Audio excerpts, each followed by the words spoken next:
16번 어느 사회에 두 명의 구성원 1과 2만 있으며 이 사회에 존재하는 두 재와 x제 100 단위와 y제 80 단위를 이들에게 분배하려고 한다. 구성원 1의 효용함수는 u1은 2x1 플러스 y1이고 구성원 2의 효용함수는 u2는 미니멈 x2 2y2이다. 사회후생함수 sw가 미니멈 u1, u2일 때 다음 중 사회적으로 가장 바람직한 분배 상태는 단 xi와 yi는 각각 구성원 i의 x제와 y제 소비량을 나타내며 x1 더하기 x2는 100, y1 더하기 y2는 80이다.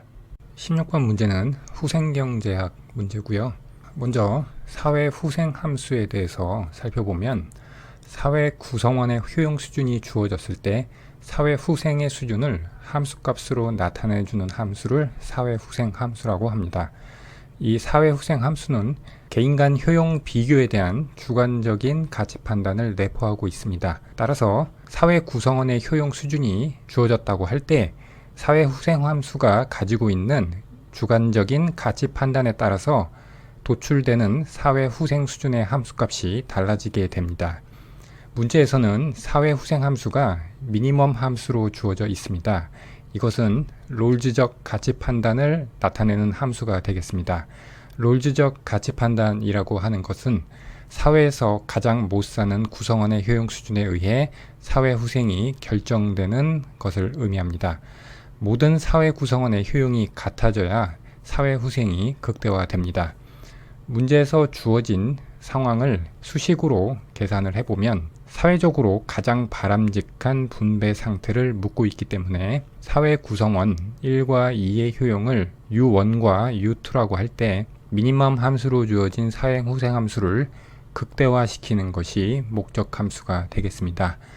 제약 조건은 구성원 1의 효용함수, 구성원 2의 효용함수, 그리고 두 제와 x제와 y제의 부존량에 관한 조건이 되겠습니다. 보기에서 구성원 1의 x제 소비량과 y제 소비량으로 고르라고 구성이 되어 있으므로 우리는 주어진 이 수식에서 구성원 2의 x제 소비량인 x2와 y제 소비량인 y2를 x1과 y1으로 표기를 바꿔줘야 됩니다. 그래서 구성원 1의 효용함수는 그대로 가져오고 구성원 2의 효용함수에서 x2 대신에 이 조건을 이용해서 100-x1으로 변경을 해주고 그리고 이 y2에서 y2도 이 조건을 이용해서 80-y1으로 변경을 해줍니다. 이렇게 한 뒤 사회후생함수가 롤즈적 가치 판단이 반영된 것이므로 결론적으로 미니멈 함수에 투입되는 요소인 u1과 u2가 같아져야 된다는 것을 알 수 있습니다. 그런데 u1은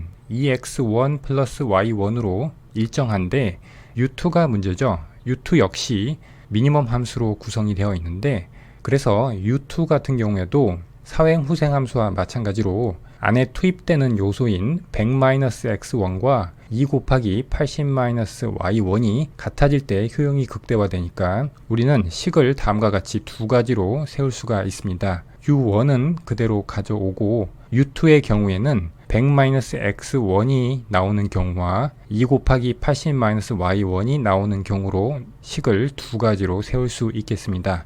각각의 식을 다음과 같이 x1과 y1끼리 정리를 해서 표기를 하면 이와 같이 되고요. 미지수가 2개, 식이 2개니까 연립해서 구하면 x1과 y1이 각각 20과 40이 나옵니다. 그리고 제약 조건에 의해서 x2는 100에서 20을 뺀 80, y2는 80에서 40을 뺀 40이 나오게 됩니다. 문제에서 묻고 있는 것은 x1과 y1으로 묻고 있으니까 x1이 20이고 y1이 40인 2번을 답으로 고르면 되겠습니다. 17번 E국과 E제와 리카도 모형을 가정하자. 아래의 표는 A국과 B국이 각각 1시간의 노동으로 생산할 수 있는 X제 및 Y제의 양이다. A국 임금은 시간당 A국 통화 6단위이고 B국 임금은 시간당 B국 통화 한 단위이다. B국 통화 한 단위당 A국 통화 두 단위가 교환될 경우 다음 중 옳은 것을 모두 고르면 17번 문제는 리카도 모형에 대한 문제가 되겠습니다. 먼저 주어진 이 표를 보면 각 국의 생산성에 관한 내용으로 구성이 되어 있음을 알 수가 있습니다.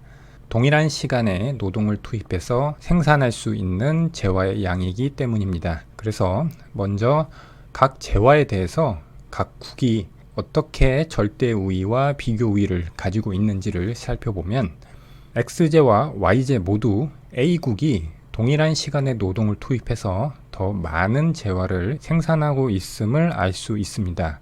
그래서 절대 우위는 X제와 Y제 모두 A국이 가지고 있습니다. 비교 우위는 상대적인 생산성의 우위를 보는 것인데 B국에 비해서 A국이 각 재화를 몇 개를 만드는지를 보고 판단을 해보면 X제 같은 경우에는 B국이 한 개를 만들 동안에 A국은 6개를 만들기 때문에 6배의 생산성을 가지고 있습니다. 그런데 Y제는 B국이 2개를 만들 동안에 A국이 4개를 만들기 때문에 2배의 생산성을 가지고 있습니다. 따라서 A국은 Y제보다 X제에 있어서 B국보다 더 큰 생산성을 가지고 있습니다.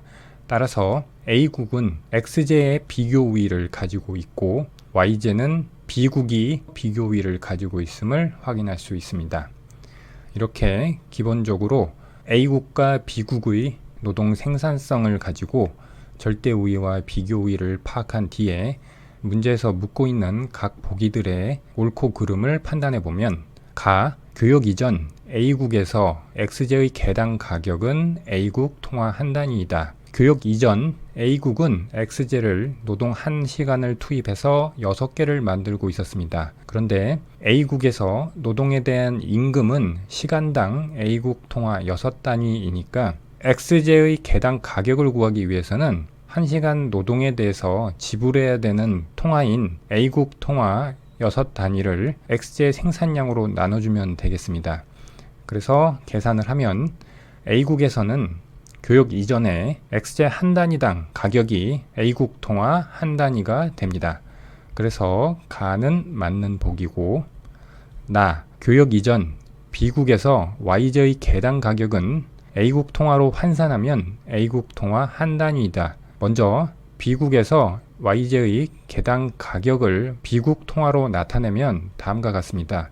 가에서 구한 것과 마찬가지 방식으로 B국에서의 1시간 노동에 대한 가격인 시간당 임금을 보면 B국 통화 한 단위죠.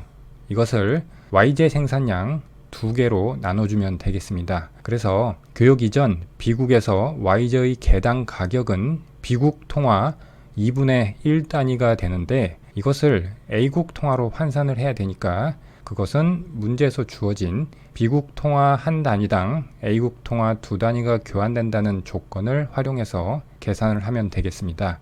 그래서 B국 통화 한 단위당 A국 통화 2단위를 곱해주면 결국 교역 이전 B국에서 Y제의 개당 가격을 A국 통화로 환산한 것은 Y제 한 단위당 A국 통화 한 단위가 됩니다.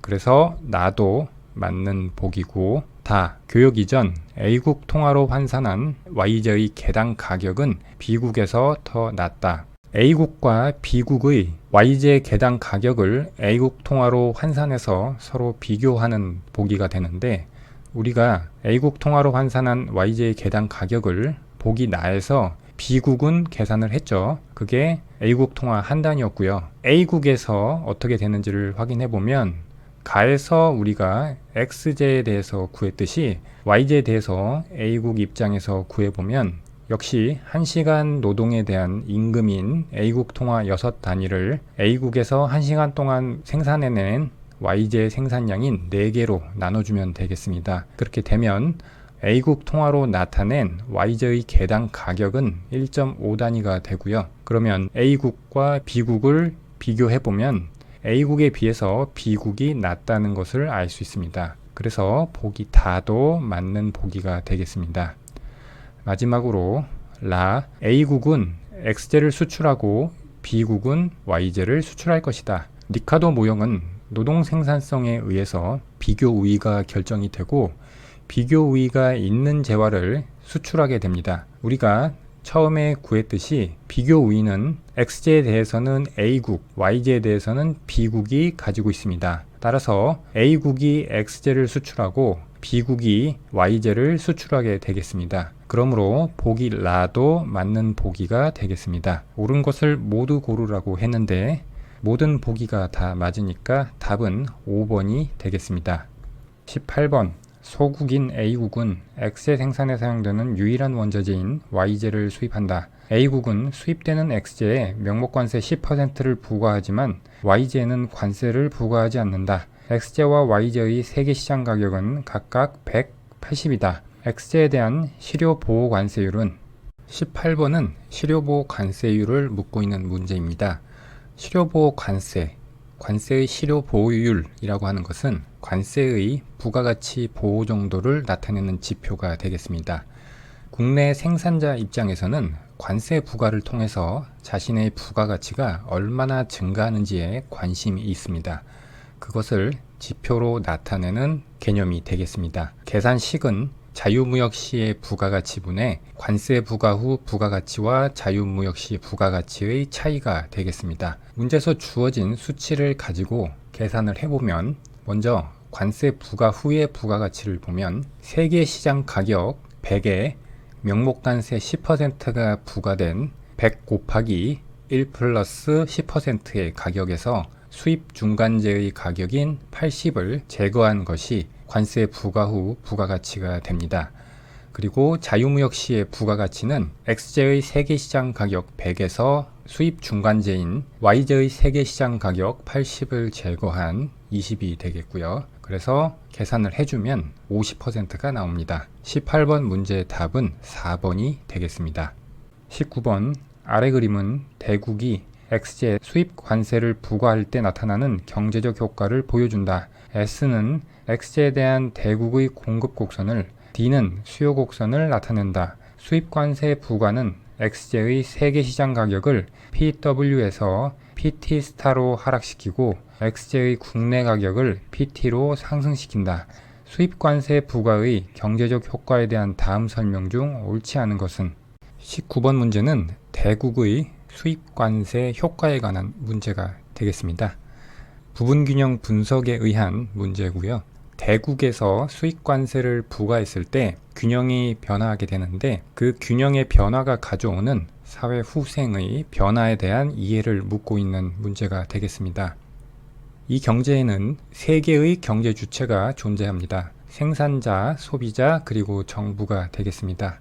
하나씩 살펴보도록 하겠습니다. 먼저 생산자에 대해서 살펴보면 수입 관세 부과 전에 PW 가격하에서 생산자는 S1만큼을 생산하고 있었습니다. 그런데 수입 관세 부과로 인해서 가격이 PT로 상승하죠. 그래서 생산량이 S2로 증가하게 되고 그렇게 되면 실제 시장에서 받는 금액에서 공급곡선 아래의 비용을 뺀 만큼이 생산자 잉여니까 A만큼 생산자 잉여가 증가하게 됩니다. 그 다음 소비자 잉여의 변동분을 보면 수입관세 부과 전에는 PW 가격하에서 D2만큼 소비하고 있었습니다. 그런데 수입관세 부과로 인해 PT로 가격이 상승해서 소비량이 D1으로 감소하게 되고 그렇게 돼서 소비자 잉여는 소비자가 최대한 지불할 용의가 있는 금액인 수요곡선 아래의 면적에서 실제 지불한 금액을 뺀 것을 의미하는데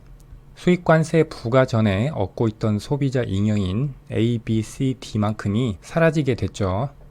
그리고 정부의 잉여 변동을 봐야 되는데 지금 수입관세 부과 전에는 PW의 가격하에서 소비자들은 D2만큼을 소비하고 있었는데 이 소비량을 충족하기 위한 생산량이 국내 생산자가 생산한 S1만큼의 생산량과 그리고 S1에서 D2만큼의 길이의 X제 수입량으로 D2의 소비량을 충족하고 있었습니다. 그런데 수입관세 부과로 인해서 가격이 PT로 상승을 했죠. 그래서 소비자들이 원하는 수요량인 D1을 국내 생산자가 생산한 S2만큼의 XJ 생산량과 해외에서 수입해온 S2D1만큼의 수입재와 수입량을 통해서 수요량과 공급량이 균형을 맞추게 됐고요.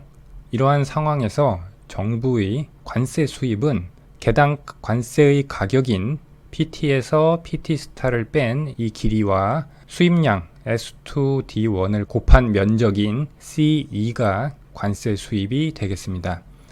이렇게 대국의 세 가지 경제 주체의 잉여 변동을 합산을 하면 사회 후생 변화는 E에서 B 플러스 D를 뺀 것으로 정리가 되는데, 여기서 만약 E가 B 플러스 D보다 크다면 대국의 사회 후생은 수입관세 부과로 인해서 증가하게 되고요. 만약에 이 결과가 0보다 작다면 대국의 사회적 후생은 감소하게 되는 겁니다. 여기서 E가 나타내는 것은 교역조건 개선으로 인한 이득이 됩니다. 우리가 교역조건이라고 하는 것은 수출재의 가격을 수입재의 가격으로 나눠준 것을 의미하고, 이것은 한 단위 수출을 해서 얻은 금액으로 수입할 수 있는 양을 나타내는 개념이 되겠습니다.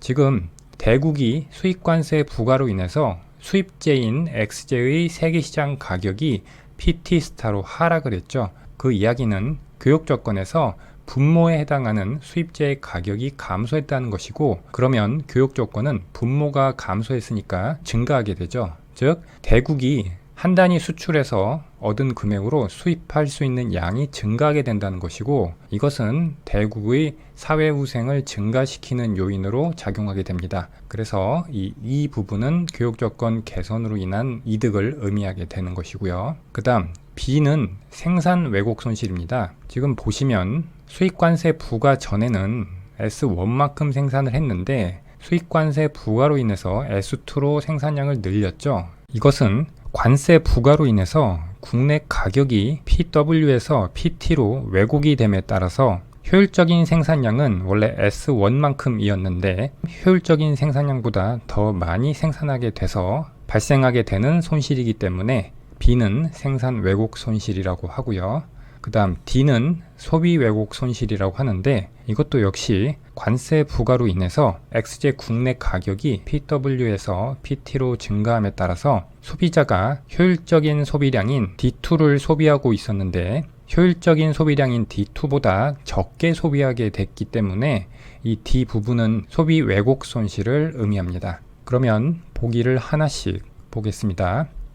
1번 소비자 잉여의 감소는 A, B, C, D이다. 맞죠? 2번 대국의 사회적 후생 증가 조건은 C가 B 플러스 D보다 큰 조건이다.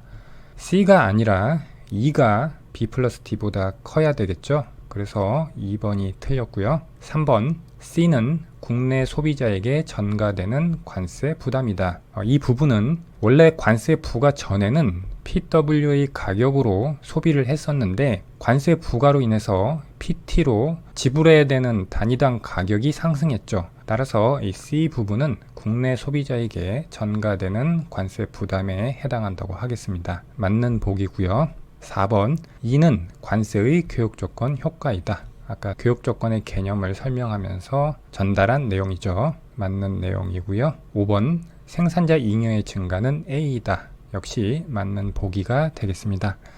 따라서 19번 문제 답은 2번이 되겠습니다. 20번 이 국가 A국 및 B국 E제와 X제 및 Y제 핵시어 올린 모형을 가정하자. X제는 노동집약제이고 Y제는 자본집약제이다. 만약 A국이 상대적 노동풍부국, B국이 상대적 자본풍부국일 경우 다음 설명 중 옳지 않은 것은? 20번 문제는 핵시어 올린 모형에 관한 문제가 되겠습니다.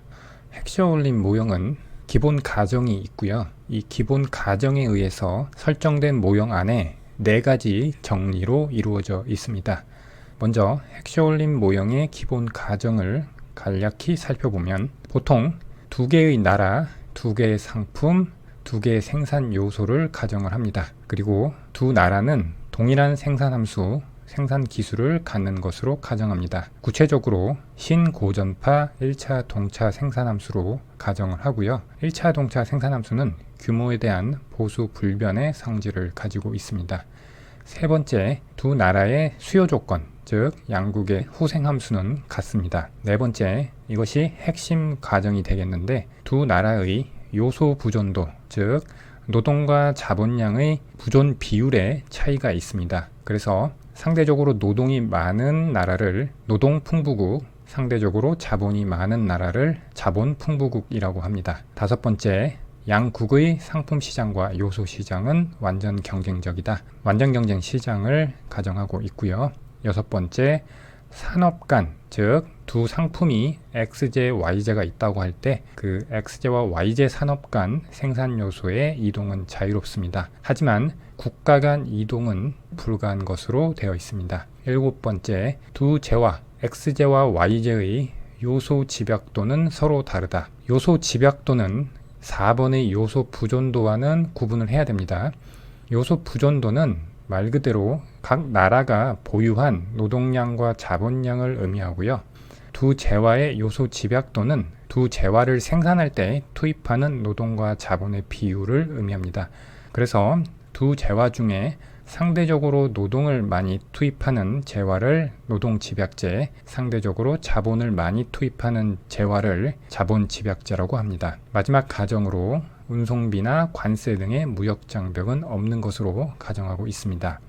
이렇게 8가지 기본 가정이 핵쇼울린 모형의 기본 틀이고요. 문제에서 보면 나라는 A국과 B국, 재화는 X제, Y제, 그리고 X제가 노동집약제, Y제가 자본집약제, A국은 상대적인 노동풍부국, B국은 상대적 자본풍부국으로 핵쇼울린 모형의 기본 가정의 구체적인 단서들을 제시해주고 있습니다. 그 다음 핵쇼울린 모형의 기본 가정에 따라서 4가지 정리가 성립합니다. 먼저 핵쇼울린 정리가 되겠습니다. 노동풍부국은 노동집약제의 비교우위를 갖습니다. 그렇게 돼서 각 국은 비교우위를 갖는 재화의 불완전 특화, 즉 비교우위를 갖는 재화만 생산하는 것이 아니고 비교우위를 갖는 재화를 더 많이 생산을 한다는 의미가 되는데, 그렇게 생산을 해서 비교우위를 갖는 재화를 수출을 하게 됩니다. 이것은 무역의 패턴이 양국의 요소 부존도에 따라서 결정된다는 정리가 되겠습니다. 앞에서 설명한 기본과정 4번과 관련이 있는 정리가 되겠습니다. 두 번째 정리는 요소가격 균등화 정리가 되겠습니다. 우리가 핵쇼울린 모형 기본 가정에서 6번 산업 간 생산요소 이동은 자유롭지만 국가 간의 생산요소가 이동은 불가하다고 했습니다. 하지만 무역을 통해서 재화가 두 나라 간의 이동함에 따라서 생산요소의 가격이 같아진다는 정리가 되는데, 구체적으로 읽어보면 국가 간 재화의 자유로운 이동을 통해 양국의 요소 가격이 상대적 뿐만 아니라 절대적으로 같아진다는 정리가 되겠습니다. 세 번째, 스톨퍼 사무엘슨 정리입니다. 한 재화의 가격 상승은 그 재화 생산에 집약적으로 사용되는 요소의 실질 보수를 상승시키고, 노동이라면 실질 임금, 자본이라면 실질 이자율이 되겠죠. 다른 요소의 실질 보수를 하락시킨다. 즉, 재화의 가격과 그 재화에 사용되는 생산 요소의 가격이 서로 연동돼서 움직인다는 정리가 되겠습니다. 네 번째, 립진스키 정리입니다. 이것은 소규모 개방 경제에서 어떤 생산 요소의 부존량이 증가하면 그 생산 요소 집약제의 절대 생산량은 증가하고 다른 생산 요소 집약제의 절대 생산량은 감소한다는 정리가 되겠습니다. 우리 20번 문제에서는 1번부터 3번까지의 정리가 각 보기의 옳고 그름을 판단하는 데 활용되고, 4번 정리는 직접적으로 묻고 있지는 않습니다. 그러면 보기를 하나씩 살펴보면서 옳고 그름을 따져보겠습니다. 먼저 보기 1, 2, 3번을 묶어서 핵쇼울린 정리로 옳고 그름을 판단해 보겠습니다. 핵쇼울린 정리는 노동풍부국은 노동집약제의 비교우위를 갖고 비교우위를 갖는 그 재화를 불완전 특화 생산한다고 했습니다. 즉, 세부적으로 살펴보면 노동풍부국은 노동이 풍부해서 임금이 상대적으로 낮습니다. 그렇기 때문에 노동 집약제를 싸게 생산할 수 있습니다. 반대로 자본 풍부국은 자본이 풍부해서 자본 가격이 상대적으로 낮기 때문에 자본 집약제를 싸게 생산합니다. 문제에서 A국이 상대적으로 노동 풍부국이니까 노동 풍부국 A국은 노동 집약제인 X제의 비교 우위를 갖습니다. 그래서 A국은 X제를 B국에 비해서 싸게 생산할 수 있기 때문에 X제 생산에 불완전 특화해서 수출을 하게 됩니다.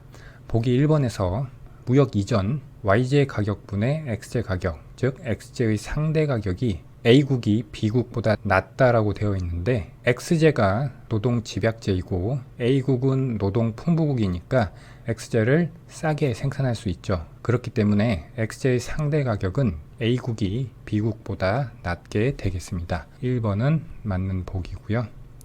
2번 무역 이전 단위당 노동 사용 보수분의 단위당 자본 사용 보수, 즉 상대적인 자본 사용 보수액이 B국이 A국보다 낮다라고 되어 있는데 B국은 A국에 비해서 상대적으로 자본이 풍부하죠. 그렇기 때문에 자본 가격이 상대적으로 낮습니다. 그래서 상대적인 자본 사용 보수가 B국이 A국보다 낮다는 맞는 보기가 되겠습니다. 3번 A국은 X제를, B국은 Y제를 각각 불완전 특화 생산하여 수출한다.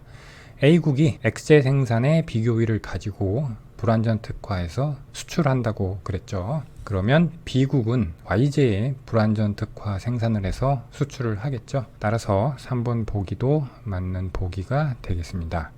그 다음 보기 4번은 요소가격 균등화 정리로 판단할 수 있습니다. 요소가격 균등화 정리는 국가 간 재화의 자유로운 이동을 통해 양국의 요소가격이 상대적 뿐만 아니라 절대적으로 같아진다는 정리였습니다. 무역 이전에는 보기 2번에서 살펴봤지만 상대적인 자본사용 보수가 B국이 A국보다 낮았지만 서로 비교 우위가 있는 재화에 불완전 특화해서 그 재화를 수출해서 무역이 일어나게 되면 재화의 이동을 통해서 양국의 요소 가격이 상대적인 비율뿐만 아니라 절대적으로도 같아지게 됩니다. 그래서 양국 간 단위당 노동 사용 보수의 격차는 감소하지만 여기까지는 맞는 이야기고 그 다음 단위당 자본 사용 보수의 격차는 증가한다가 아니라 감소하겠죠. 즉 단위당 노동 사용 보수와 단위당 자본 사용 보수의 양국 간 격차는 줄어들어서 결과적으로는 같아지게 됩니다. 지금 여기 표현은 상대적인 비율이 같아진다로 표현했지만